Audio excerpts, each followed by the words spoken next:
Muchísimas gracias por continuar con nosotros aquí en Sin Censura Televisión y vamos a dar paso a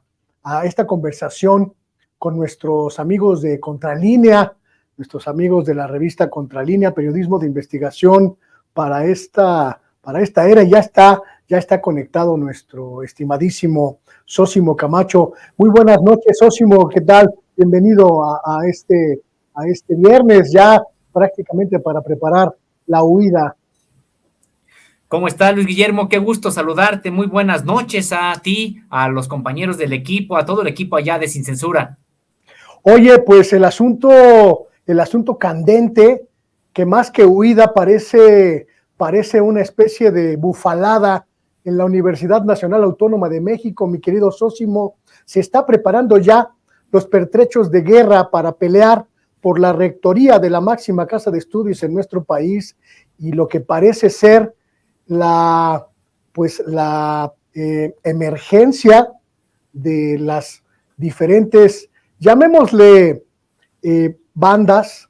para no decirles mafias, que controlan a la universidad, mi querido Sósimo. Así es, Luis Guillermo, pues sí, se trata de este ritual, podríamos decirlo, que se cumple de cuando en cuando en esta Universidad Nacional Autónoma de México. Generalmente, la mayoría de los rectores repiten, es decir, hay 2 periodos y luego ya entra otro. Y pues sí, es parte de esta información que estamos preparando acá en Contralínea, en el sentido de que pues hay grupos, como bien comentabas, pues más bien no supuestamente académicos, pero más bien son una suerte de feudos de carácter ahí académico que controlan amplias instancias de la Universidad Nacional Autónoma de México, y que me gustaría iniciar con algo, Luis Guillermo, es señalar que la Universidad Nacional Autónoma de México ha defendido su autonomía, y la autonomía vive, pero sobre todo en su libertad de cátedra. Vive también en la amplia libertad que se puede respirar y las discusiones que hay en el ámbito estudiantil, académico también, y en el de los trabajadores. Pero no necesariamente estamos hablando de una autonomía real en la forma de gobierno de la universidad. Hay mucho de mito, hay mucho realmente en este aspecto de la gobernanza de la UNAM, hay mucho de mito y también de simulación, porque tradicionalmente el gobierno en turno no ha estado ausente del propio nombramiento del rector en la universidad. Entonces, estos cuentos de que ahora incluso adelantan el proceso para vacunarse y defender la autonomía, pues para nada. En realidad, estos grupos,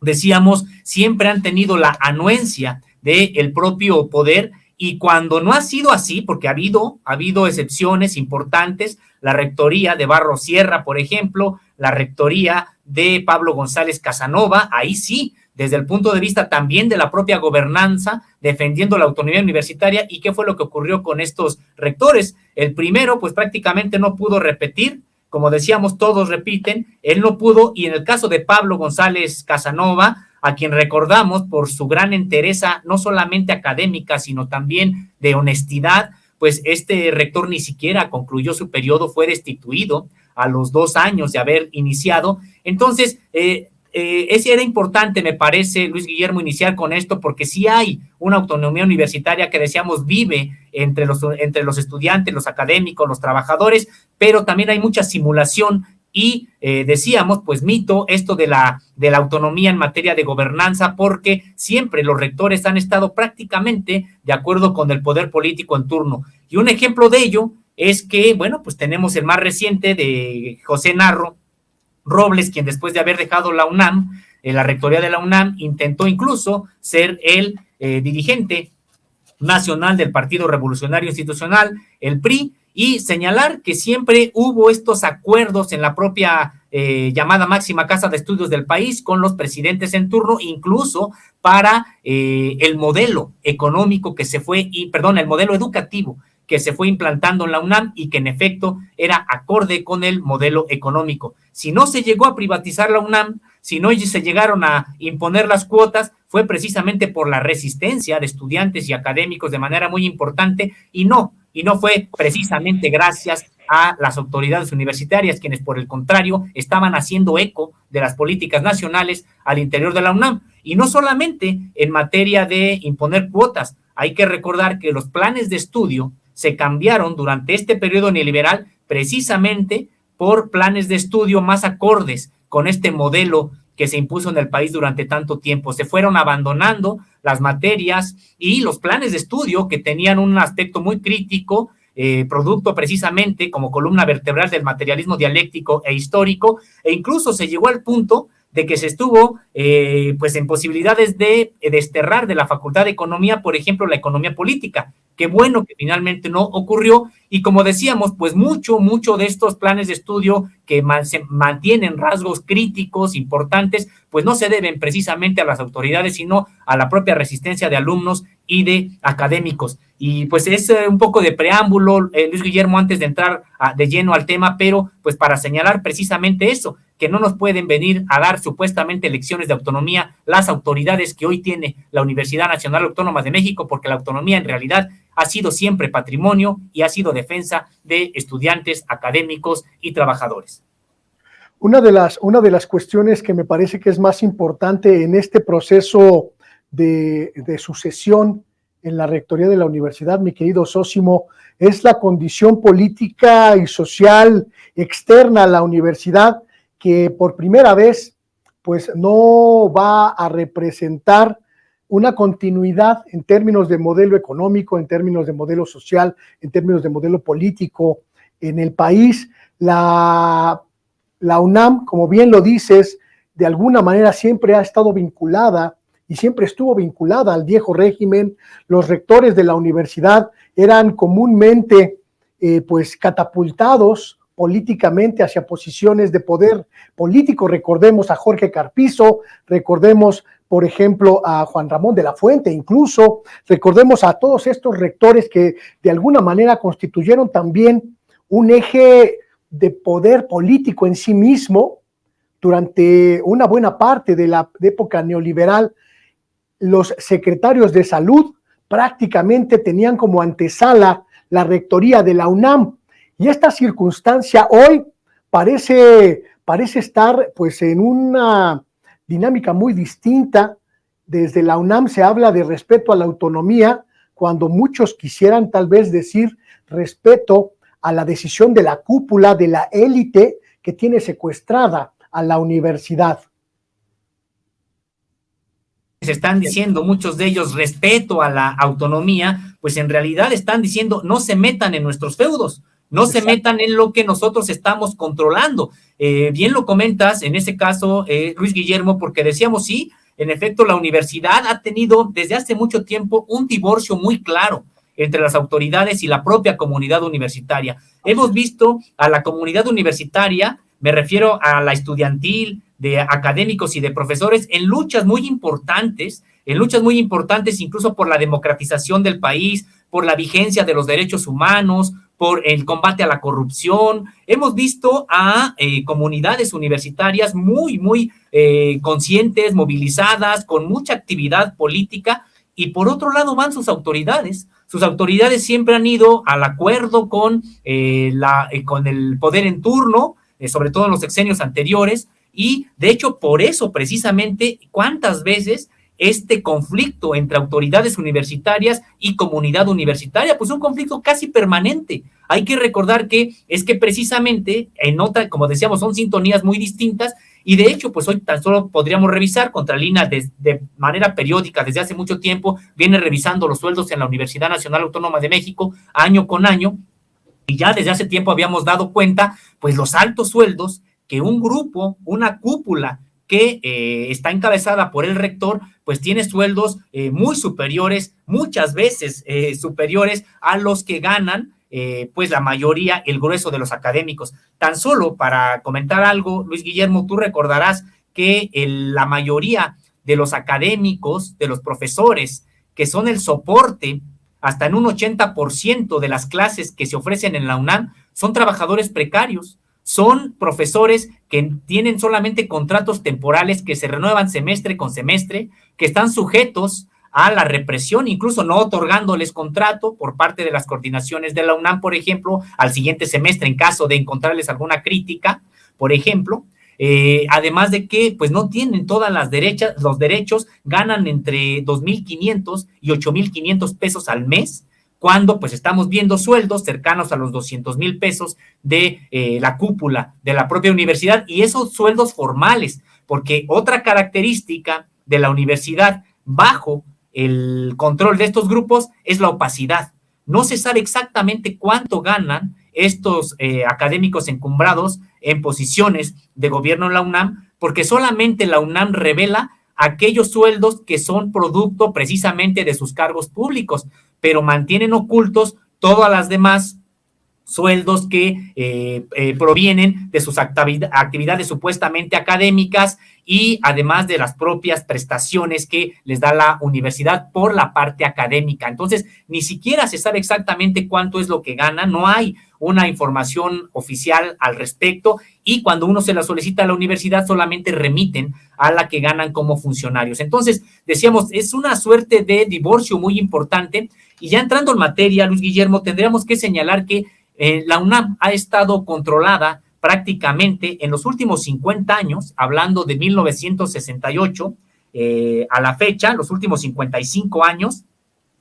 por prácticamente 4 grupos: el grupo de los médicos, el grupo de los científicos, el de los ingenieros y el de los abogados. Decir, Luis Guillermo, que en algún momento fueron importantes también estos otros 2 grupos de ingenieros y abogados, hoy han venido a menos, y los que siempre estuvieron a la saga es el grupo precisamente de los científicos sociales. Decíamos, solamente han dado un rector en estos últimos tiempos, que ha sido Pablo González Casanova, y que ni siquiera se le permitió concluir con su periodo. Pero en todo este tiempo que estamos hablando, 55 años, pues la gran hegemonía la tienen los médicos. Los médicos que se fueron precisamente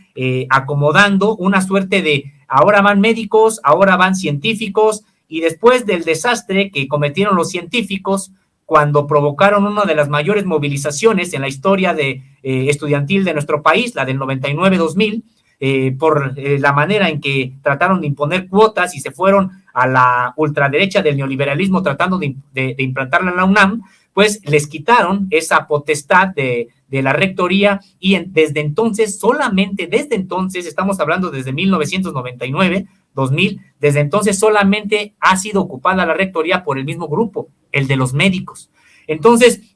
son precisamente, Luis Guillermo, pues estos grupos los que se están peleando el control de la rectoría, y son los que van a decidir quién será el próximo rector en esta llamada máxima casa de estudios del país, y que tendremos al nombre de esta persona ya tan pronto como noviembre próximo. Estos grupos que comentas que se han repartido la universidad han establecido dinámicas muy particulares. Recuerdo muy bien, por ejemplo, cuando Francisco Barnés pues prácticamente llevó a la universidad, como comentas, a una de sus épocas más oscuras, quizá una de las huelgas pues más significativas en muchos sentidos. Se pensaba que era la debacle definitiva de la UNAM. Después hemos visto transitar rectores del sector de los médicos, el propio licenciado Graue, que se ostenta como doctor sin tener el grado académico correspondiente, pues es parte de esta élite que, como bien dices, se reparten los puestos, se reparten las posiciones de poder en la UNAM, la Secretaría General, la Secretaría de Asuntos, el abogado general de la UNAM, etcétera. Pero además, mi querido Sósimo, reparten una serie de fideicomisos, una serie de canonjías,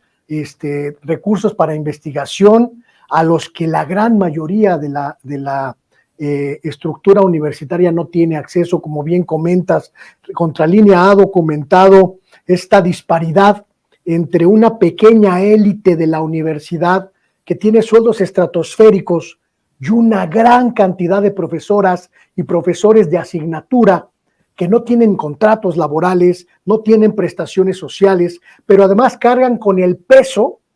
de dar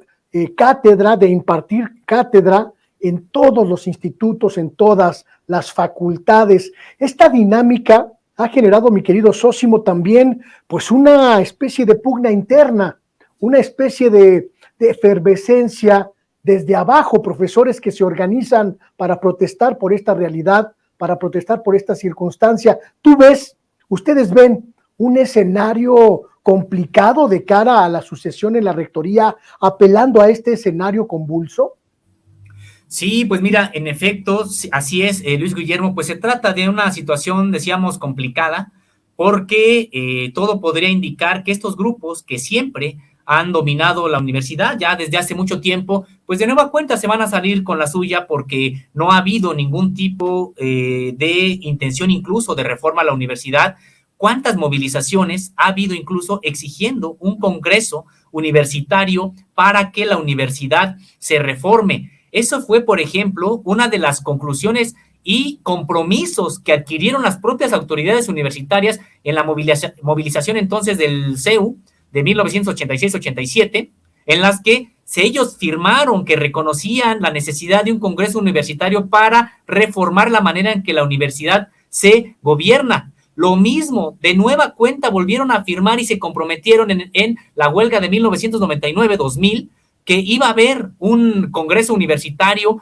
para que la UNAM cambiara la manera en que se gobierna. ¿Y qué fue lo que ocurrió? Pues simple y sencillamente dejan que pase el tiempo, que acabe la efervescencia política, las movilizaciones en la universidad, y después pasan las generaciones y entonces no hay nada. Es que se sienten muy cómodos y me parece incluso escandaloso, Luis Guillermo, que los medios de comunicación prácticamente son acríticos totalmente de lo que ocurre en la cúpula universitaria. Tenemos una universidad que está entre las mejores del mundo, y qué bueno que así lo sea. Está entre las mejores del mundo, pues no tanto por las autoridades precisamente, sino por el cuerpo académico de profesores, de investigadores, también de estudiantes, de trabajadores. Por eso es porque la universidad está entre los primeros lugares del mundo, no por sus autoridades. Incluso podríamos decir, incluso a pesar de ellas, la Universidad Nacional Autónoma de México es de las mejores del mundo. Y hay algo que me parece importante señalar. ¿Por qué hay este divorcio? ¿Por qué, si la universidad es tan plural, tan diversa, con una conciencia importante en su comunidad, por qué estos grupos la siguen controlando? Y todo tiene que ver con la forma de gobierno de la UNAM. Yo te iba a decir una forma de gobierno decimonónica y resulta que no, porque me quedo corto. Es una forma de gobierno que proviene de la Edad Media prácticamente, donde pues es un grupo de personas que se han enquistado en las instituciones de gobierno porque se van nombrando entre ellas. La Junta de Gobierno, hay que recordarlo, es la que va a tener la facultad de nombrar al próximo rector de la UNAM. Estamos hablando de una comunidad de más de 300,000 personas. ¿Y quiénes son los que van a nombrar al rector? 15 personas. 15 personas que les nombran 15 notables son los que van a nombrar a el rector. Y son también los que nombran a los directores de todas las instancias, escuelas, facultades, institutos, colegios. Son esos mismos 15 notables los que nombran a las autoridades. Y a su vez, esos 15 notables son nombrados por un consejo universitario también controlado de manera mayoritaria por las propias autoridades. Entonces estamos viendo que por eso es por lo que la propia universidad, con toda la diversidad que tiene, con todo y el empuje político que puede tener, siempre resulta que los que están gobernando la universidad pertenecen a los mismos grupos, y son grupos que se fueron aliando al paso de los años con los grupos políticos también que gobiernan el propio país, y por eso pues esta manera en que la propia universidad se fue pues enganchando a todo el propio modelo neoliberal que imperó en México durante algunas décadas. De hecho, yo considero que no ha sido desmontado todavía el propio modelo neoliberal con todo y las nuevas políticas de la actual administración, y por eso precisamente hoy vemos a una universidad incluso jugándole a la política, tratando de entorpecer algunas políticas del propio gobierno federal hoy, porque precisamente no es de su agrado, no es de su grupo. Entonces, por eso vemos a una universidad en sus autoridades muchas veces hasta generando pues ridículos, y me parece importante pues por eso señalar esta manera en que se gobierna la universidad, porque pues no corresponde con una universidad que se precia de ser entre las mejores del mundo, no corresponde con la propia comunidad universitaria que le da vida, y que no hay ya ninguna nota, ninguna noticia de que nos lleve a pensar que las autoridades van a cumplir con este compromiso que firmaron de generar un nuevo Congreso Universitario para transformar la manera en que la universidad se gobierna. Por el contrario, se han cerrado, y estas disputas, porque hay disputas, si hay disputas, ha habido disputas entre los grupos de la cúpula, este grupo medicina, grupo derecho o de abogados, grupo de los ingenieros, grupo de los científicos, hay disputas, pero ahora todos han cerrado filas. Todos dicen, ¿saben qué? Mejor nosotros nos ponemos de acuerdo porque no queremos que vengan cambios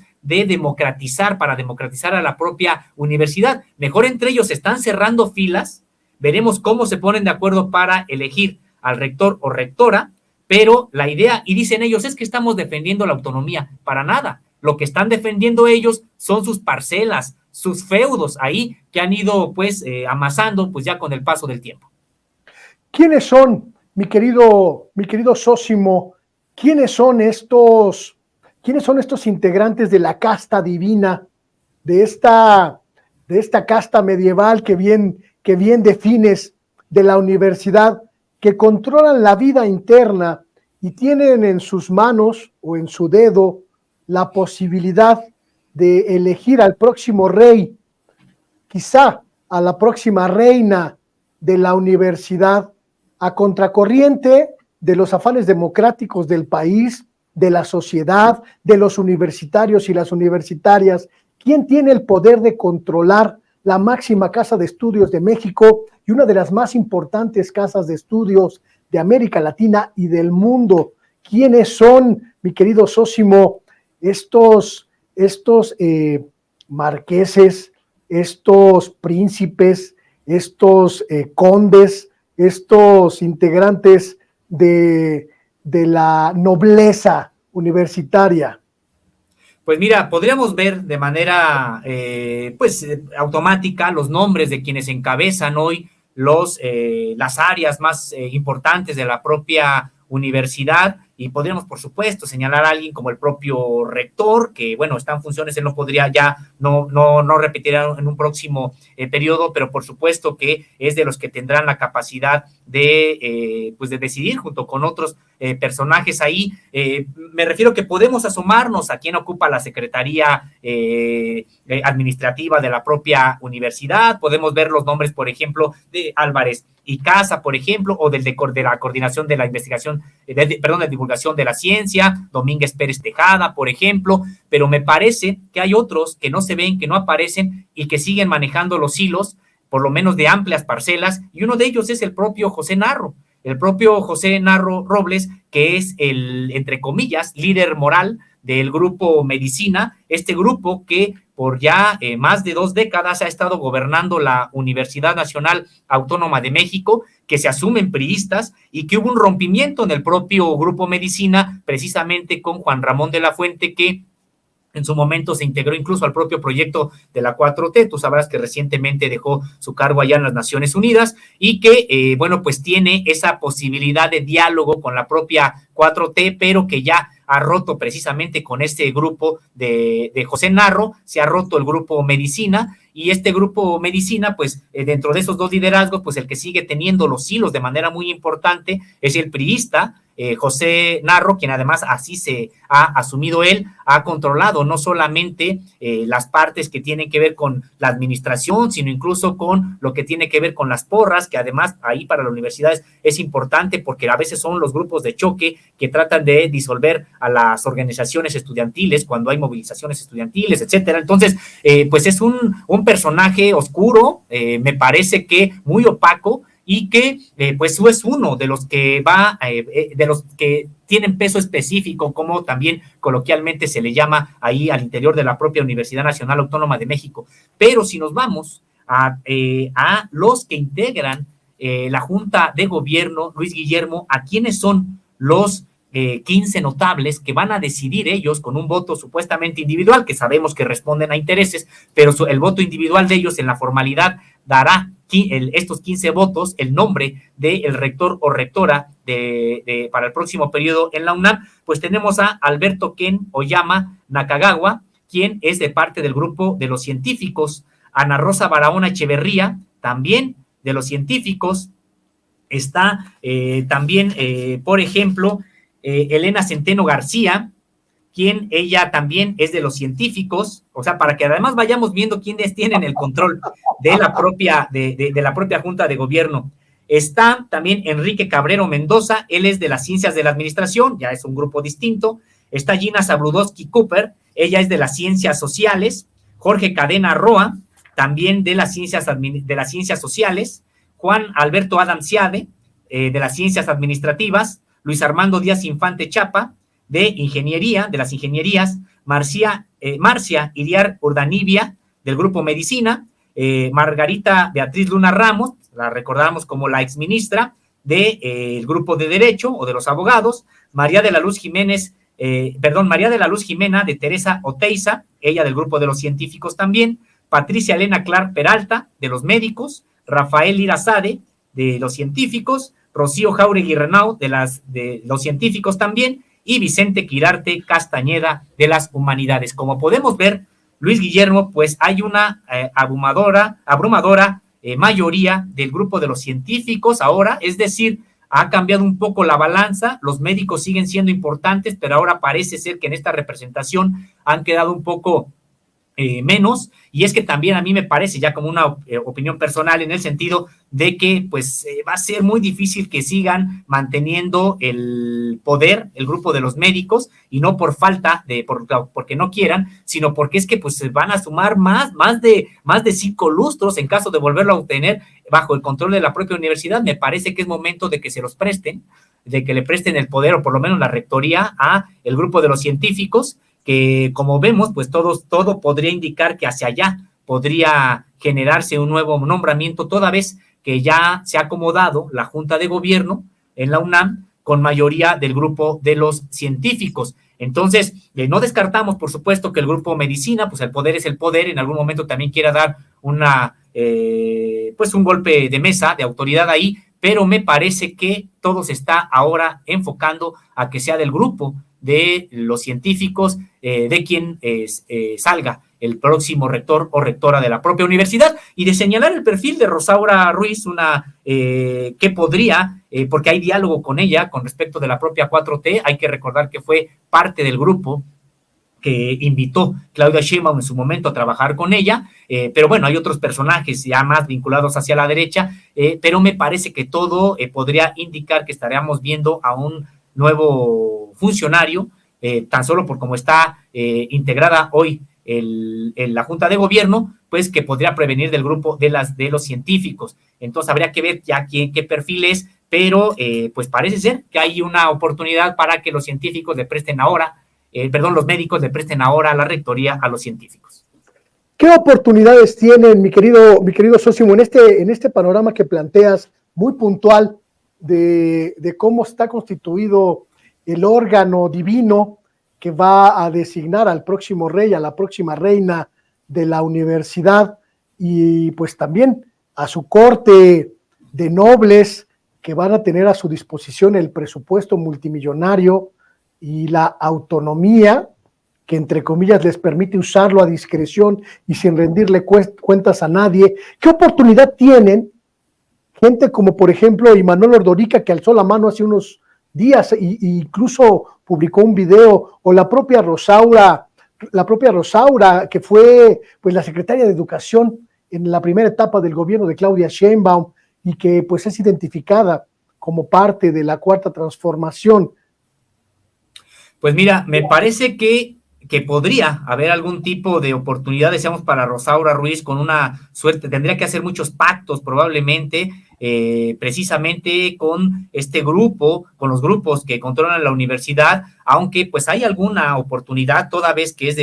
sería del grupo de los científicos, y decíamos que hoy tienen mayoría. No es necesariamente que sea el perfil que el grupo de los científicos quisiera, pero finalmente sería alguien de ellos, de una colega de ellos. Entonces no se descarta totalmente. Yo lo sigo viendo complicado, difícil, porque pues hemos visto a estos grupos que controlan la universidad, no precisamente proclives a la rendición de cuentas, a la democratización de la propia universidad. No, los vemos ellos muy cómodos, como ya bien comentabas tú, en el sentido de que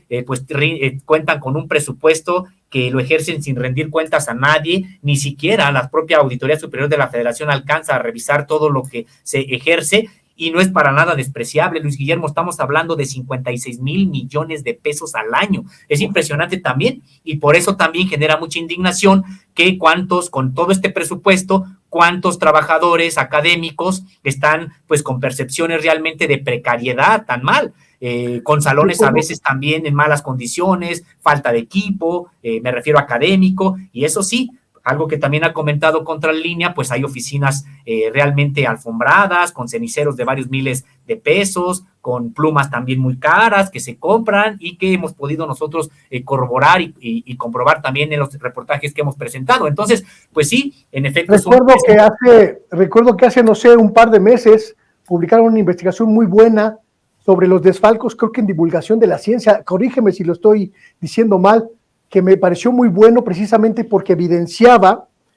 ahorita nos cuentas tú con detalle, pero evidenciaba esto de lo que estás hablando, de cómo un coto de poder que se enquista en una institución, en un instituto de investigación, en una oficina, etcétera, de la universidad, se convierte en un polo de sustracción de recursos, de corrupción, de opacidad absoluta, sin que nadie haga absolutamente ninguna denuncia ni ninguna corrección. Estás en lo correcto, Luis Guillermo, en el sentido de que sí pudimos nosotros tener acceso a auditorías internas que efectuó la Contraloría Universitaria en la Dirección General de Divulgación de la Ciencia. Aclarar que estas auditorías no son del conocimiento público, nunca se dan a conocer a la sociedad mexicana, son auditorías que la universidad mantiene en la opacidad, nunca las revela. Estas auditorías a las que tuvimos acceso pues dan cuenta precisamente de las irregularidades ahí, desfalcos por varias decenas de millones de pesos en un proyecto pues que debería ser muy noble, que es la construcción de un museo allá en Mérida, Yucatán. Y ojo, eran tan graves estas irregularidades que la UNAM, la Contraloría, tuvo que ordenar esta auditoría y pues sí, encontraron una serie de irregularidades, de desfalcos que nosotros publicamos y que entre ellos están la expedición de 50 cheques por 27 millones de pesos,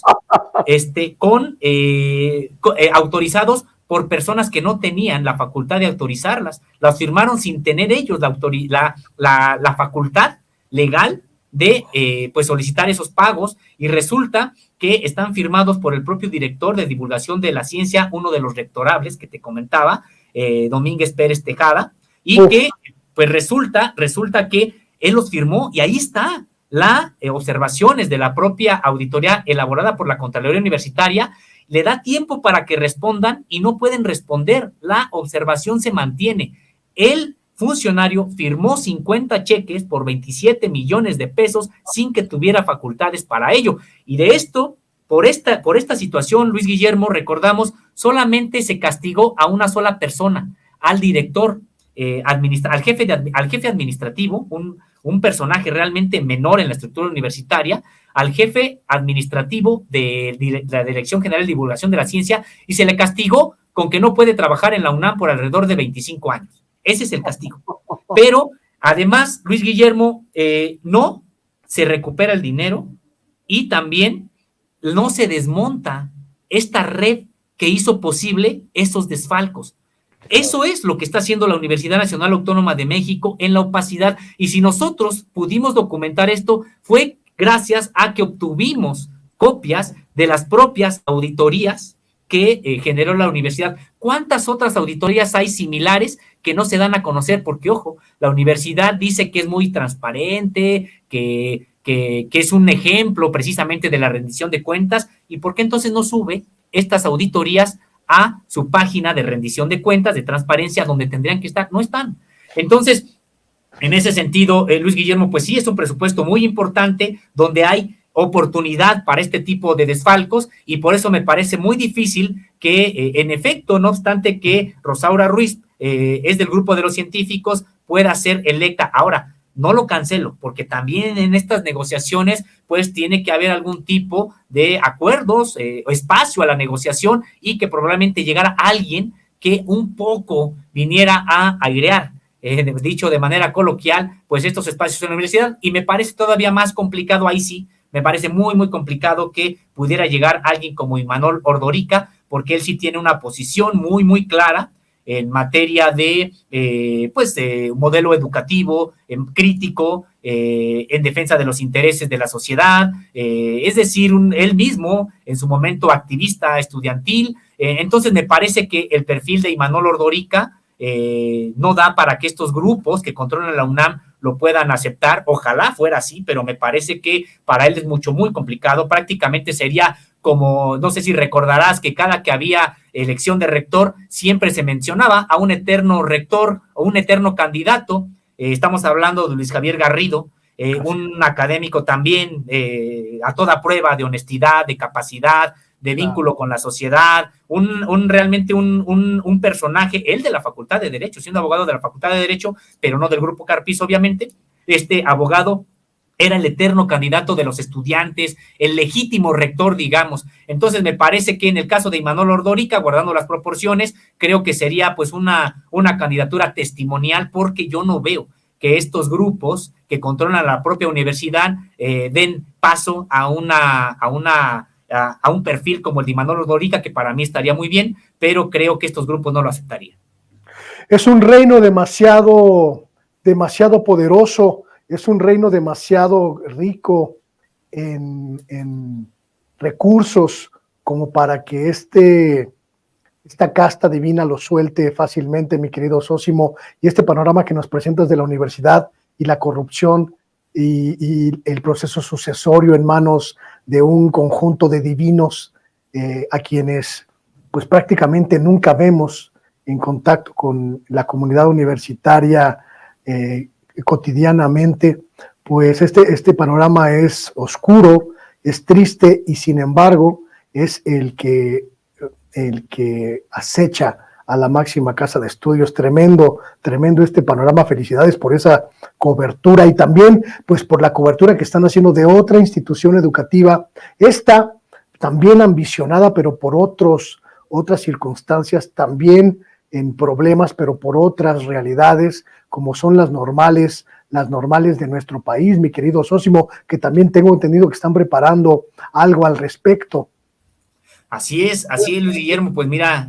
aquí en Contralínea, prácticamente desde el inicio de la revista hemos dado cuenta de lo que ocurre en las instituciones de educación superior, porque bueno, pues ahora que recordarás que tuve la oportunidad de, bueno, primero de hacer la investigación sobre esto que estamos comentando de la Dirección General de Divulgación de la Ciencia, y cuando tuve la oportunidad de hacer esta pregunta al presidente de la República sobre estos desfalcos en la universidad, puntualmente, ahora sí que con los documentos en la mano, y también lo que publicó la revista Contralínea con respecto de la Fundación Conde de Valenciana, que encabeza el rector Enrique Graue, pues recordarás que en ese momento se vino una andanada en contra de la propia revista, e incluso en contra mía, por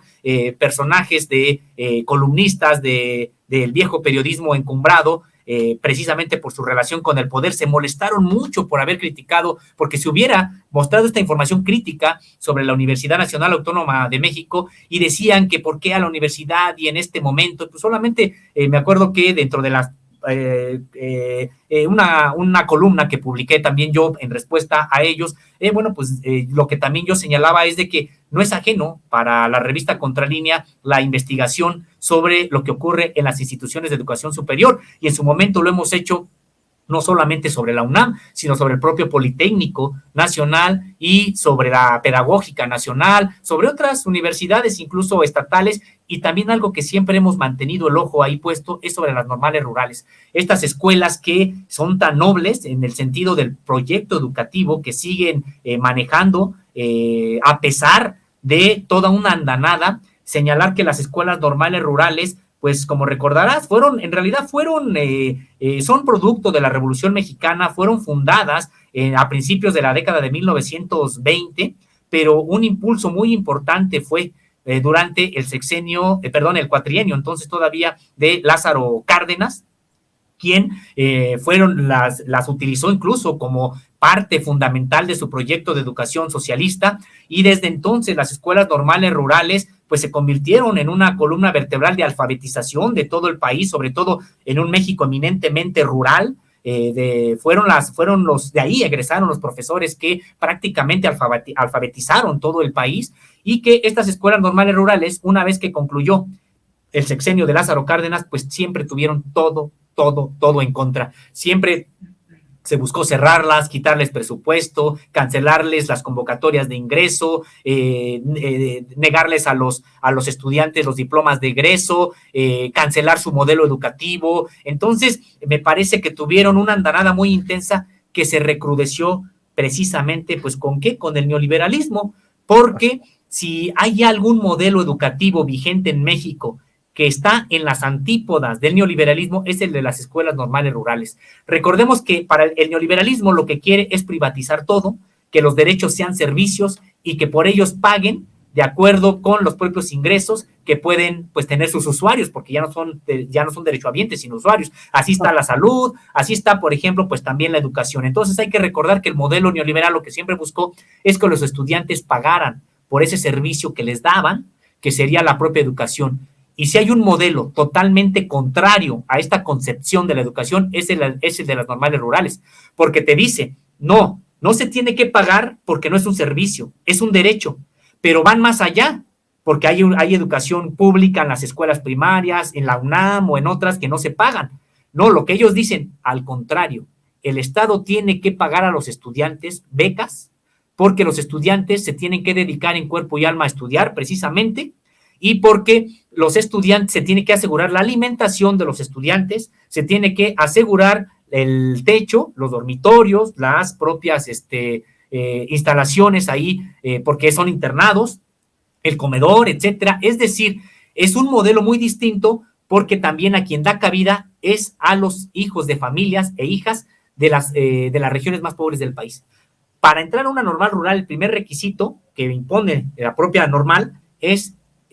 precisamente la calidad de pobreza en la que viven las familias, porque si hay familias que tienen dinero para poder mandar a sus hijos a estudiar a otro lado o pagarles una educación privada, pues entonces estarían quitándole el espacio a alguien que no tiene para pagar una educación. Y se convirtieron durante mucho tiempo las normales rurales en el único medio por el cual familias campesinas, hijos de familias campesinas, podían acceder a la educación superior. Entonces, hago este contexto, Luis Guillermo, para que veamos de qué estamos hablando, de un modelo educativo realmente revolucionario en materia educativa, muy importante, y que pues precisamente hizo colisión con el neoliberalismo, trataron de desaparecerlo, y no desaparecieron gracias a la propia lucha muy importante de los estudiantes organizados en la Federación de Estudiantes Campesinos Socialistas de México. Recordar que pues uno de los secretarios de esta organización sería Lucio Cabañas Barrientos, precisamente antes de que alguna vez él pensara siquiera en algún momento pues levantarse en armas, pero precisamente en esta revista de la cual están ustedes ahí colocando la portada, pues ya decíamos, el miedo del Estado a los normalistas rurales, y el miedo es precisamente a que pues son un modelo educativo totalmente contrario, en las antípodas a lo que ha señalado el propio neoliberalismo. Las escuelas normales rurales hoy siguen padeciendo de situaciones muy complicadas, muy adversas. Ya no estamos, sí, en el momento de los años anteriores del sexenio, en el que incluso se les negaban las becas y ellos tenían que movilizarse para arrancarlas al propio Estado las becas, en el que no publicaban la convocatoria. Sí, todo eso, digamos que no estamos en esa situación hoy, pero estamos en una situación que también es muy complicada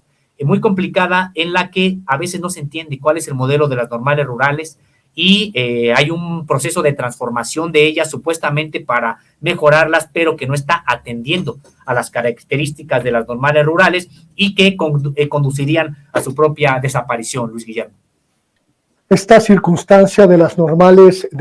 rurales, mi querido Sósimo, no cambió con este gobierno. Esta nueva dinámica que privilegia, perdón, se están escuchando los relámpagos aquí en el estudio, está lloviendo esta noche aquí en la zona sur de la ciudad. Perdón, te decía, esta circunstancia no cambió, mi querido Sósimo, con esta nueva dinámica gubernamental, con esta nueva dinámica de impulsar la educación que privilegia a los sectores más desfavorecidos.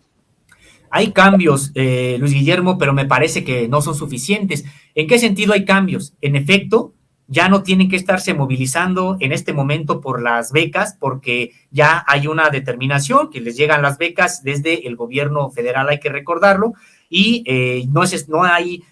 están en este momento movilizando, por ejemplo, porque alguna le quieran cerrar el comedor o el dormitorio. A veces hay intentos, pero ojo, no es suficiente. ¿Por qué decíamos esto, Luis Guillermo? Porque se ha quedado trunco un proceso para que se federalicen las escuelas normales rurales, regresen a ser federales como lo eran antes. Hoy dependen de los propios gobiernos estatales y por eso precisamente muchas veces están sujetas al propio arbitrio de los gobiernos estatales, a los intereses políticos de los gobiernos estatales. Qué bueno que ya no hay gobernadores, por ejemplo, en el caso de Silvano Aureoles, el Bala, que pues prácticamente reprimió de manera muy intensa a la Escuela Normal Rural de Tiripetío, allá en Michoacán, por ejemplo. Así es. En ese sentido,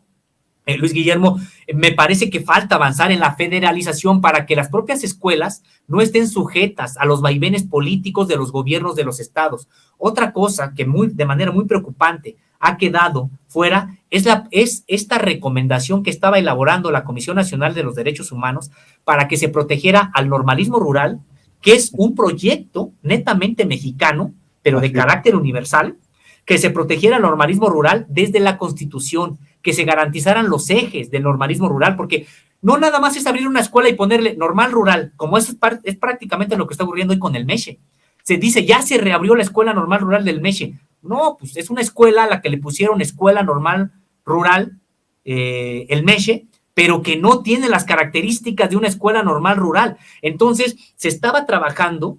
una recomendación para que se generara una iniciativa que me parecía una iniciativa muy valiosa, una iniciativa de reforma a la ley o a las leyes en México para que se protegiera al normalismo rural y entonces se valorara en qué consiste la escuela normal rural. La escuela normal rural tiene 5 ejes. El primer eje, pues, por supuesto, es el académico, el que se forman para que egresen maestros que puedan alfabetizar y educar a las poblaciones más vulnerables de este país que están en el ámbito rural. El eje académico, el eje deportivo, con los clubes de atletismo, de natación, todo lo que hay para ellos, es muy importante esta parte, el eje deportivo, el eje cultural. Hay un mosaico, al recorrer las normales rurales, uno se encuentra un mosaico de manifestaciones culturales impresionantes, desde grupos de danza, tríos huastecos, bandas de viento, mariachis, rondallas, que estudian bien a conciencia estas expresiones culturales. Esto es también la parte cultural. Está la parte también, Luis Guillermo, la parte de los talleres de serigrafía, los talleres precisamente de carpintería y también los módulos de producción, como normales rurales, tienen módulos de producción de milpas, huertas, granjas porcícolas,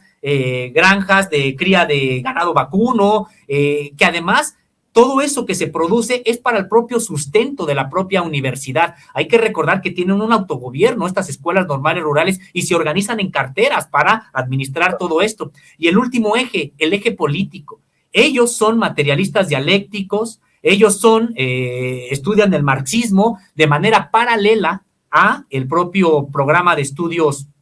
del plan de estudios formal. Entonces, estos cinco ejes, Luis Guillermo, pues son los que dan la característica de una escuela normal rural, a lo que hay que sumarle que son internados, que son para familias de escasos recursos, que ahí se les garantiza también el comedor. Entonces, este modelo de las escuelas normales rurales es el que se tiene que proteger desde la propia ley. No abrir una escuela y ponerle escuela normal rural sin que tenga estas características, porque entonces no lo es. Entonces, me parece que es eso a lo que nos referimos cuando pues siguen en riesgo, porque se ha tratado de reformar ahora a las escuelas normales rurales, diciendo que las becas, por ejemplo, económicas, se les va a dar a estudiante por estudiante para que coman fuera. se les va a dar también otra beca para que paguen y hospedaje fuera de la escuela, pero esto ya rompe con todo el propio modelo, que es muy importante mantenerlo. Entonces, finalmente ya no se llevó a cabo, era una intención del gobierno federal que cuando hubo una importante movilización estudiantil de las normales rurales, bueno, pues ya cejaron por lo menos en este momento de hacerlo, pero falta que sean protegidas desde la Constitución y que también se federalicen para que no estén bajo los vaivenes de los propios gobiernos estatales. Entonces son escuelas que me parece son fundamentales para entender la propia historia de México, son fundamentales en el México de hoy, y que por eso, pues sí, tendríamos que estarlas protegiendo. El caso del Meche, pues es un caso que ejemplifica lo que estoy comentando. Es una escuela que cerró, hay que recordar, cuando que cerró Osorio Chong, cuando fue gobernador precisamente de allá de Hidalgo, una de las escuelas que en ese momento se consideraba un pilar de el normalismo rural, junto con los otros pilares que son Ayotzinapa, Guerrero, el otro es Tiripetío, Michoacán, está también el caso de Mactumatzá, Chiapas, son pilares del normalismo rural, así era el Meche, y el Meche finalmente prácticamente ocupando con la policía estatal y federal, fue como fue cerrada esta escuela en el gobierno de Osorio Chong, y que ahora, en un acto de justicia se ha dicho, se ha reabierto. El caso es de que a la fecha no puede todavía dar clases con los planes de estudio adecuados, y tampoco cuenta con dormitorio, tampoco cuenta con comedor, y tampoco en estos momentos tiene estos 5 ejes que deberían de distinguirla como escuela normal rural. Entonces, al momento se ha reabierto el Meche, pero eso no quiere decir que se haya reabierto como normal rural, aunque lleve el nombre. Este es un asunto muy grave porque pues nos da cuenta, Sósimo, de un olvido a esta estigmatización, diría yo hasta satanización de la educación normal rural que vivimos en la época neoliberal. Hoy se suma la indiferencia, quizá la desatención o incluso una combinación de indolencia con olvido, y me parece que eso es algo quizá poco encomiable para un gobierno como el de la Cuarta Transformación, ¿no? Tendría que haber sido distinto el futuro, el presente de las escuelas normales rurales, tomando en cuenta que la base de esta dinámica humanista, progresista, que hoy nos gobierna es precisamente primero los pobres, ¿no? No, y además de que se conoce la historia, me parece que el propio presidente de la República conoce la historia de las normales rurales, el significado que tienen. De hecho, por eso él dice que bueno, que que se reinaugura ahora el Meche. Sin embargo, me parece que en algún momento se canceló también el diálogo. Nosotros en una conferencia de prensa matutina tuvimos la oportunidad de preguntarle al presidente sobre cuando había movilizaciones, precisamente por esto que comento, sobre estas intenciones de transformar las normales rurales. Yo le comentaba al presidente de la República si él incluso estaría dispuesto a dialogar con el Comité Central de la Federación de Estudiantes Campesinos Socialistas de México. Él dijo que sí, que se podría, que se les iba a buscar, y que habría algún diálogo. A mí la verdad es de que me hubiera gustado mucho que ocurriera un diálogo público, porque además nos daría muestra de quiénes son los normalistas rurales, porque hablas tú recuerdas cómo se les ha estigmatizado. En efecto, se les estigmatizó tanto que fue precisamente este proceso de estigmatización el que preparó el camino para lo que después ocurriría en Ayotzinapa, en Iguala, con los estudiantes de Ayotzinapa, a quienes con una campaña en los medios de comunicación se les buscó pues quitar su dignidad de estudiantes, les empezaron a llamar pseudoestudiantes o ayotzinapos o una serie de epítetos, pues para no decirles lo que realmente son, estudiantes en un proceso en ese momento de lucha, pues para que no cerraran la normal, porque eso es lo que no se nos tiene que olvidar. ¿Por qué se estaban movilizando? Pues para que no cerraran la Escuela Normal Rural Raúl Isidro Burgos de Ayotzinapa Guerrero, para que se les respetara el comedor, para que se les respetara los 5 ejes que comenté hace un momento, para que se respetaran, y también para que se emitieran las convocatorias de nuevo ingreso, porque los gobiernos eran renuentes a a que se siguieran emitiendo convocatorias de nuevo ingreso hacia estas escuelas y solamente con movilizaciones, es como las arrancaban estas escuelas en movimiento. Entonces, se les estigmatizó mucho tiempo por parte de medios de comunicación, por empresarios y también por los políticos neoliberales, y me parece que, pues sí, hay que salir al paso de esta estigmatización. Por eso yo decía, ojalá se concrete este diálogo, pues también para que veamos la capacidad argumentativa de los propios estudiantes de las escuelas normales rurales, en este caso representados por su comité central de la Federación de Estudiantes Campesinos Socialistas de México y los comités estudiantiles que hay en cada escuela. Sin embargo, no se llevó, solamente se suspendió este intento, digamos, no se llevó a cabo el propio diálogo, y que me parece que ahora la deuda es que uno se federalice la educación, porque en efecto hoy no vemos grandes movilizaciones por lo que comentábamos, pues sí se les está,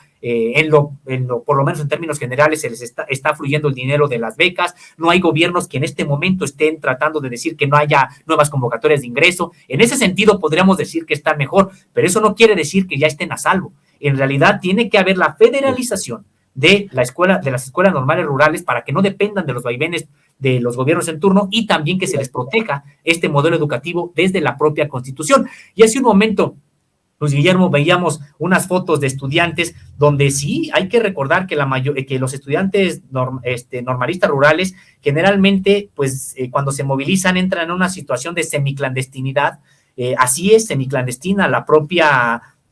federación. Esto a propósito de qué, pues de la historia que han tenido que vivir. Hay que recordar además, Luis Guillermo, que el 68 mexicano no solamente fue en la Ciudad de México, no solamente fue la represión contra estudiantes de la UNAM, del Politécnico y de otras escuelas con asiento aquí en la ciudad, sino que el 68 fue nacional, y también es parte incluso de cómo se oculta a veces la historia,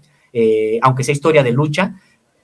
Probablemente los mayores estragos del 68, y que no solamente fue 68, sino que se extendió al 69, fue contra las normales rurales. Se cerraron literalmente a sangre y fuego más de la mitad de las escuelas normales rurales que había, porque en ese momento empezaba una movilización estudiantil también, respaldando a los estudiantes de la UNAM y del Politécnico, y que entonces esta movilización a cargo de los normalistas rurales le hubiera dado carácter nacional a todo lo que ya se estaba generando con los estudiantes en el 68. Entonces, hay que recordar que el cierre de la mitad de las escuelas normales rurales en 68-69 fue con el ejército. Estudiantes desaparecidos, de los cuales hasta la fecha hoy no tenemos noticia. Una represión muy intensa en contra de las normales rurales, que me parece que también tendríamos que reivindicar,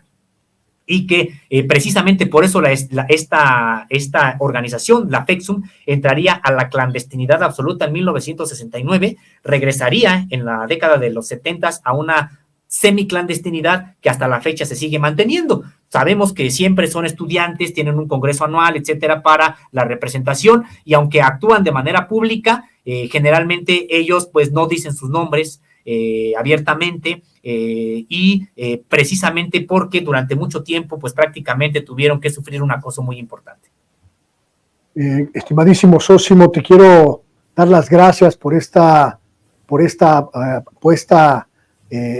actualización, esta puesta al día de la circunstancia que viven las escuelas normales rurales en general y el MESHI en particular. Me parece que es importantísimo visibilizar esta lucha, visibilizar esta suerte de desdén gubernamental por el futuro y el presente de estas instituciones. Y te quiero también dar las gracias a nombre de Vicente Serrano, del equipo de Sin Censura, por este tiempo tan valioso. Al contrario, muchas gracias a ustedes, a Vicente, a todo el equipo, a ti particularmente, Luis Guillermo, muchas gracias. Siempre es un placer platicar con ustedes, y pues siempre es un gusto. Además, darle difusión a este tipo de temas que pues la verdad no se encuentran en muchos medios de comunicación. Me parece que en estos espacios de Contralínea Sin Censura pues da la oportunidad precisamente para llegar a un público también muy amplio. Compártenos las redes sociales de Contralínea, mi querido Zósimo. Sí, estamos en YouTube, Facebook, Twitter, Instagram y TikTok, precisamente como Contralínea, y estamos también como Contralínea Audio en Apple Podcast, Spotify y iVoox. Y a mí me encuentran como @Zósimo_contra en Twitter, y también como Sósimo Camacho en Facebook. Pues muy bien, mi querido Sósimo, te mando un abrazo, que tengas un extraordinario fin de semana y ya el lunes regresará Vicente Serrano aquí a su posición para seguir la conversación. Pues un fuerte abrazo, Luis Guillermo, para ti, para todo el equipo, para todos quienes hacen Sin Censura. Muchas gracias. Hasta pronto. Hasta pronto. Ahí tiene usted Sósimo Camacho, uno de los investigadores, tremendo investigador de Contralínea, la revista de investigación Contralínea. Vamos a un pequeño corte y volvemos.